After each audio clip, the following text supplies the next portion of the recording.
a little bit of an odd kid, and one who didn't really sort of find myself or my place in my surroundings. Can you talk about, because everybody has the same story who grew up in Washington, D.C. We knew what we were running from and what we were going for. Do you remember a day of, when you had to deal with the elements of the city to get to Duke Ellington? I mean, That's you very were there interesting. likely from 6 in the morning till 8 o'clock at night, I can imagine, and having to navigate those streets when the sun went down. I mean, Wow. you were there from darkness to darkness, and Yeah. going home. I can only imagine it was a little fear or a little something, but you did it. You probably had perfect attendance, I'm sure. So that's a very interesting question. That's very interesting. I can say I've never been asked that question before.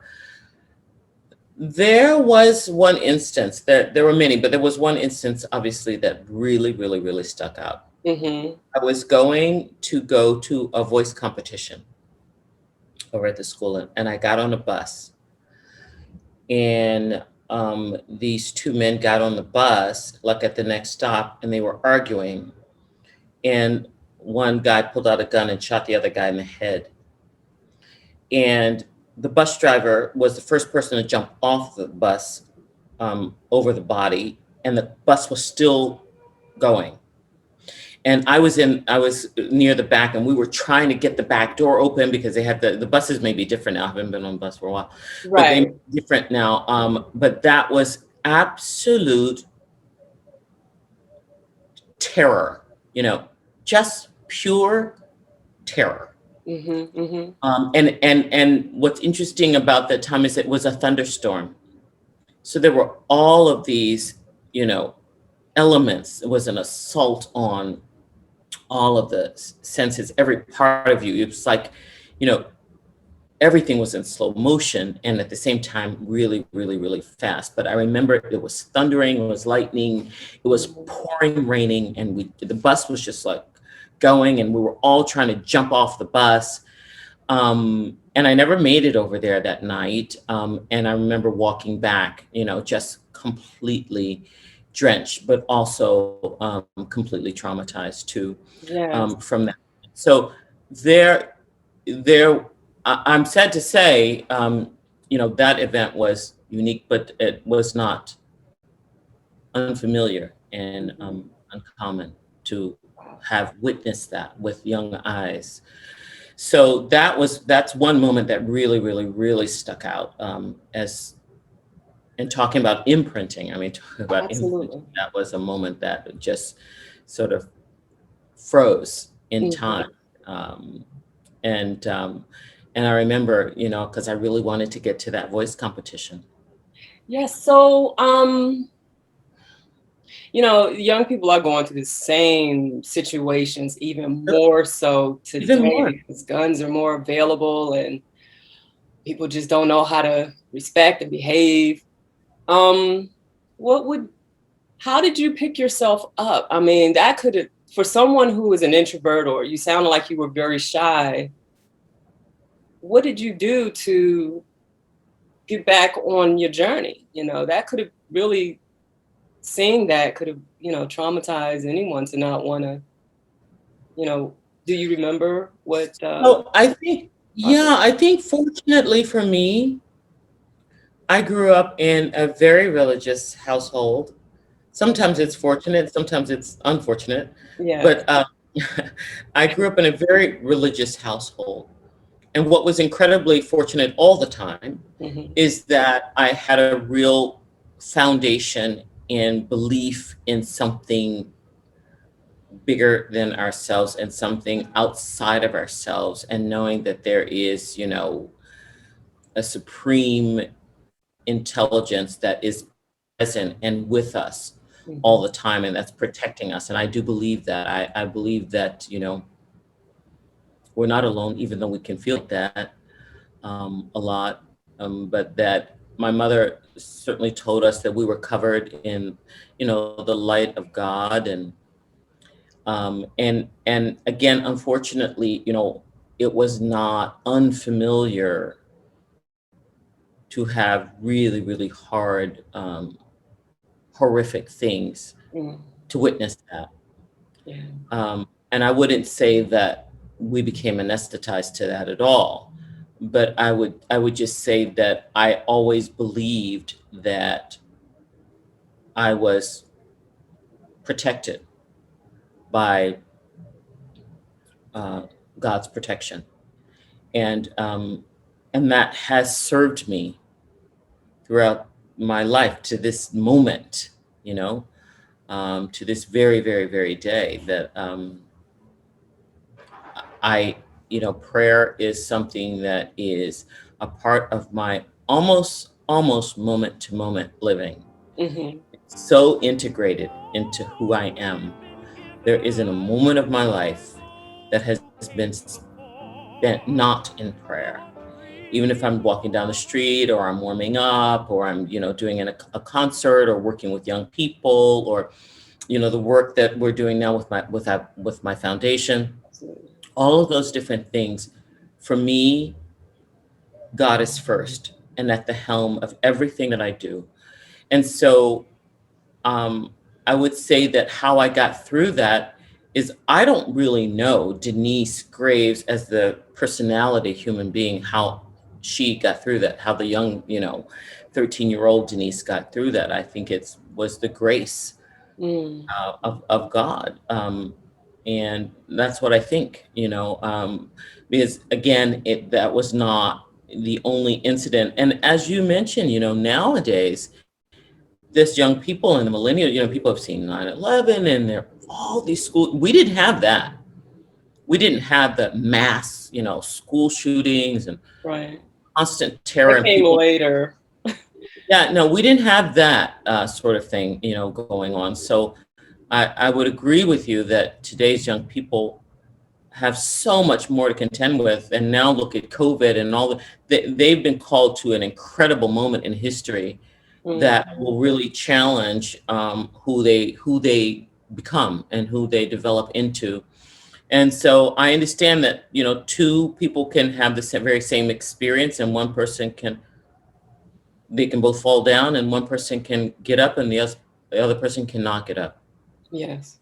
Maybe And it I takes don't some know will. what the answer is there. I know that we're all different and everybody's made up, has a very, very different makeup. Yes. For me, what I would say to answer the question is I think it's, my mother constantly praying for me. I think it's the foundation that I grew up with, knowing that, and believing and feeling that I had the protection of God around me all the time, even still to this day, that enabled me to get up and keep going and to keep moving and knowing that my life was created for something meaningful and something very, very, very important. And I think everybody's life is, by the way. I just want to say that whether you sing or not, whatever it is that you do, I personally believe that each person's path is equally as glorious, whether we know their names or not, whether they are interviewed by you or not.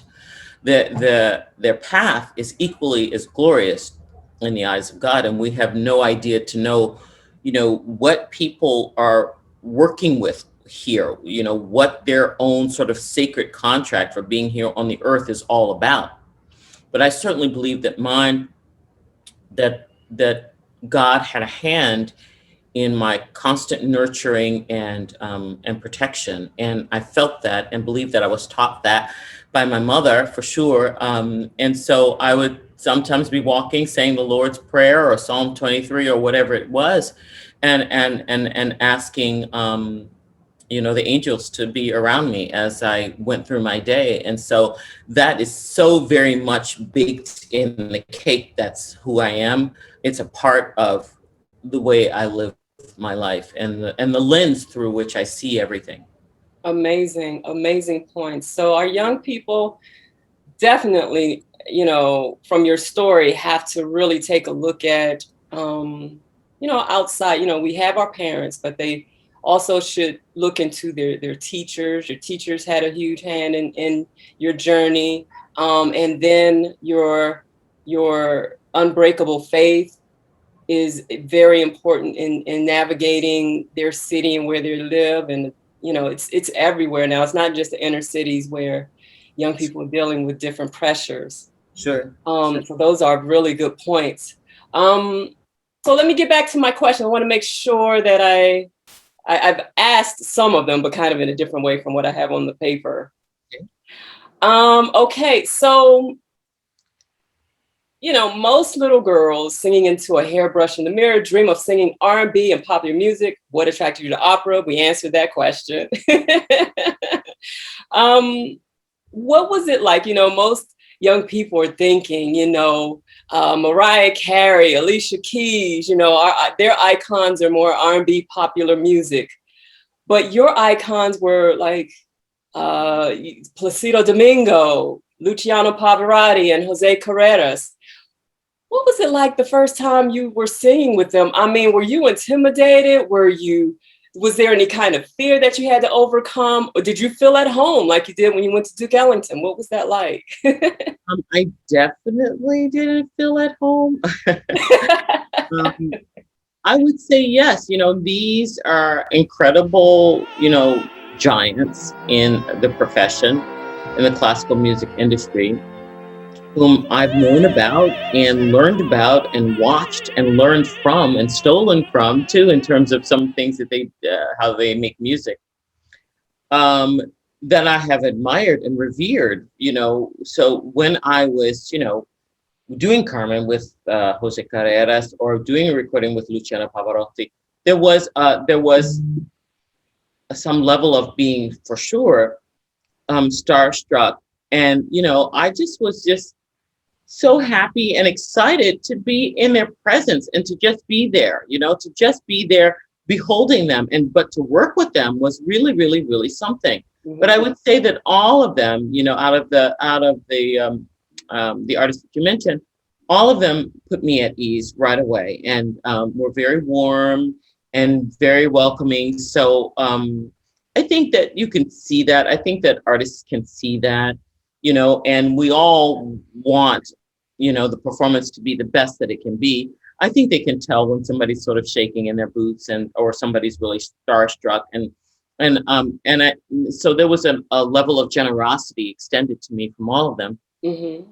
who really wanted to put me at ease. But yeah, I mean, I felt the same way when I went to Marilyn Horne's house and sat in her, living room to talk about the business. I felt the same way when I ran into Flicka von Stade, at the Metropolitan Opera, and she wrote me a letter, and I felt the same way, when I was invited to Leontine Price's home in New York City to sit and chat with her. I mean, especially Leontine, for me, especially her. Absolutely, yes. Because, she was the reason that I'm doing what I'm doing. I mean, no question about it. Mm-hmm. But for her to know me and to know my name and to invite me to her home to sit around to talk about whatever was just, amazing, just amazing for me, So while I was certainly aware of a lot of the pop icons, and I enjoy them too, and I say, chapeau to everybody, no matter which genre they happen to be in. My personal idols were the classical music people, but I today, you can still find me dancing to "You'll Be My Baby" by Mariah Carey, or "New York" by Alicia Keys, and some of the people that you mentioned. So I still love them, I still admire them, and I have great respect for everybody, because I know that whatever it is and whatever genre of music you happen to go into, or whatever it is, for you to rise to the top of your profession, costs something. Yes. You don't just give it away, right? That's not handed to anybody. Everybody who's there, whether you like them or not, I believe, has earned a right to be there. No question. Absolutely. Particularly with music, because either you can do it or you can't. Like, either you can do it or you can't. It's that easy. It's not like anything else, not like some other things. You get on the stage, it's time to deliver. Either you can do that or you can't do it, right? Mm-hmm. And you've got to be tried, and you've got to be tested, and you have to earn that right and privilege to be there. Absolutely. Earn that right. They don't know about earning these days, you know what I mean? Like putting in the work. there can be a real sense of entitlement with some people. I know that, but you just don't. Is certainly with classical music is concerned. You've got to. There's no way to fast track this. No. You in the time or you don't. And when you open your mouth or whatever it is, or when you prop the bow or whatever it is that you do, sorry. Um, How, um, either you can do it or you can't, and everybody knows, but you don't get to be there unless you can do it, right? yes, right. And Absolutely. getting there is one thing, and maintaining and staying there is a whole other gig. Then that's something else. Being able to get there, to rise to that kind of prominence is one thing. Being Mm-hmm. able to stay there, whole other gig. Whole Whole another other gig gear. entirely. A whole other different echelon, different level, different kind of pressure, different everything. Absolutely. Great points. Great points. Okay, let's see. Talked about distractions. Talked about teachers. Your voice has taken you around the world, places you've never been. Can you talk about the importance of discovering your talents and what it means to be brave enough to venture into the unknown? You can talk about, we didn't talk about your travels or going into the unknown. I think you touched on it a little bit earlier. But yeah, can you share a little more about being brave and going to, maybe your first time you traveled the world for a concert, and what was that like? So I think that one of the fortunate things for me in my life is that I was born in this body and that I'm my mother's daughter. That's one of the great, great, great things. Is I think growing up in this country as an African American person conditions you in such a way that I did an engagement some years ago with a friend of mine in Geneva, Switzerland, and we walked into this restaurant. This was back in the day, in the early '90s. And we came in, everybody stopped and started looking, and she said to me, she's a white woman. She said, "Oh, you must get so tired of that, Denyce." And I said, "I spent my life doing it, so you know, I found a way to work with it. They say that your crown has been bought and paid for, so wear it." So I sashay in that room, Okay. right? Yes. Because growing up in this body, in this form, in this skin, in this with this legacy and this heritage and everything that it can mean, has been the greatest, yeah, has been the greatest conditioner to be able to stand in the storm, that I am not falling apart at the first little whatever. So being able to travel the world and go into places that are unfamiliar, I was doing that in America too, right? Traveling, and when I was going to Duke Ellington, traveling in places that were unfamiliar, I was doing that then, right? Gotcha. In that neighborhood. My whole life has been about being in places where maybe you're the only one, and it doesn't necessarily mean, and I want to clarify that too, because it doesn't necessarily mean even if I walk into a room of Black people that I would necessarily feel comfortable. Sometimes I don't feel comfortable. Sometimes certainly when I grew up, it was like, who do you think you are? Who do you think you're? There was that too. And there was a tremendous amount of rejection sometimes too, because I didn't play the same game, or I didn't like the same music, or I didn't walk the same way, and I didn't speak the same way. And so there was that, being in sort of an outcast also too. So the fact that I was this really, awkward kid, and being ostracized, and being a woman, and being Black, all that stuff was important. It was important for my makeup. It was what was going to serve me and prepare me for this journey. It was absolutely necessary. And one of the greatest gifts, I mean, like the greatest gift, right? Because it prepared me for what I had to stand up and face. Absolutely. Absolutely. Wonderful. So yes, being different and going into a world of where people are familiar with each other. Being a Black woman in the opera world, the classical world, which is, I can only imagine, majority white. and your voice being different. I was listening to some of your music earlier, and you have this very soulful sound. It's still something that is that uh, resonates with me as far as being a Black woman. It has some soul. It's still there. It, you know, I've listened to other classical musicians and singers, and you have something different. Do you recognize it? Do they I think, recognize it? Did they maybe want you to tone that down some? Did you have to fight for it, or was it embraced?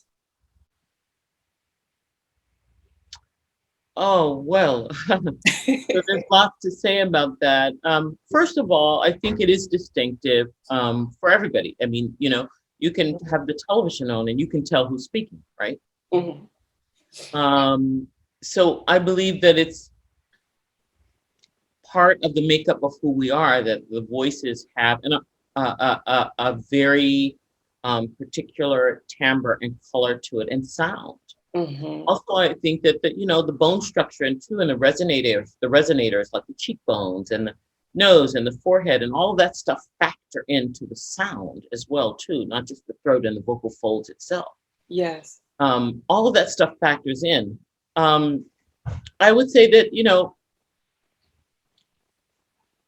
there were certain, of course, times in the career, those that I knew about. I'm sure there were many more times that I didn't know about. There Mhm. were certain times in the business of instances that I knew about where they would say, well, we don't want her because of this or whatever. But again, I was never deterred. I was never destroyed. I was never devastated. I was never, I just say, my motto was always just make it impossible for them to say no, like be the best at it. And that's it. Let the music speak and let the art speak, let the work speak, let the ethics speak, right? Yeah. Let that go in front of you, right? Yes. We Yes. all think of the theater as this place that's supposed to, sort of transcend all that stuff and that suspends time and that, um, I would say I always tell, and I tell my students, we have enough work to do, each one of us, no matter who you are, no matter what you look like, no matter whatever your race is, no matter whatever. We've got enough work to do on ourselves and on our own artistry to not be concerned at all Mm. about what other people think. What other people think of me is not my business. I could care less, but I was not always there. Mhm. I had to arrive at that point because I think we're all human beings and we all want to be liked, right? Everybody wants to Absolutely. be liked. Yes. Everybody wants to be seen. Everybody wants to be, appreciated. Mhm. I would say that's something that the career journey Mhm. certainly taught me, and also the character Carmen taught me, without a doubt. She has been one of my greatest instructors, and I think it was no mistake that she was in my life. I think that I really feel like she taught me how to become a woman, and she taught me how to just stand in my body and stand in my skin and stand in my sexuality and just be who I was and not care because I had such an experience with her. Mhm. So much. I just kept saying, why do I, what is she telling me? Like, why do I have, engagement after engagement after engagement after engagement? Like, what can I learn from her? What is it about her Mhm. that can Mhm. help me? And I think that this whole principle of just being absolutely 100% unapologetic, like apologize for what? For what? Be who you are. I mean, you see babies, like you see little, kids running around, they're laughing and screaming and crying and doing whatever. They have no idea. They're just 100% who they are, right? Absolutely. But then as we grow and we go inward and something happens and somebody says something or you get this kind of reaction and we retreat and we become smaller and all these different things. And I think that Carmen was telling me the whole career, be out there in front. It was not something that I was comfortable with, this whole opera thing and being center stage, like not at all. Not for me. It was not my nature, not at Mhm. all. Mhm. But she was pushing me the whole time and encouraging me because I had to get out there and I do it. always have to think strategically, no matter what. I will not let